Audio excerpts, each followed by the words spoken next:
Il y a des choses étranges chez beaucoup d'entre nous. On passe une grande partie de notre vie à essayer d'anticiper ce qui pourrait arriver, à prévoir, à organiser, à imaginer tous les scénarios possibles, comme si tout contrôler pouvait nous protéger de l'incertitude. Et au fond, c'est compréhensible. L'inconnu fait peur. Ne pas savoir ce qui nous attend est inconfortable. Alors on cherche des réponses, des certitudes, des garanties. On aimerait contrôler notre avenir, le regard des autres, le résultat des efforts, le bon moment, les opportunités qui arrivent et celles qui n'arrivent jamais.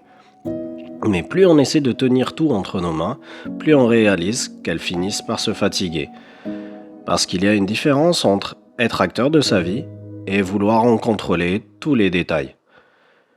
On peut choisir de faire de son mieux, on peut être discipliné, on peut avancer avec sincérité, mais il y a toujours une part que nous ne contrôlons pas, qui ne nous appartient pas.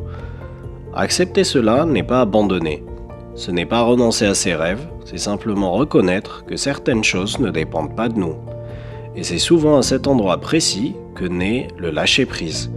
Le lâcher-prise n'est pas un manque d'ambition, c'est arrêter de dépenser son énergie à lutter contre ce qui échappe à notre contrôle, pour la consacrer à ce qui dépend réellement de nous. Peut-être que la paix ne se trouve pas dans le fait de tout maîtriser, mais dans la confiance que quoi qu'il arrive, nous saurons nous adapter. Aujourd'hui, pose-toi simplement cette question. Qu'est-ce que j'essaie de contrôler qui ne dépend pas de moi finalement? Parfois, avancer ne demande pas de tenir plus fort, mais d'accepter de lâcher un peu.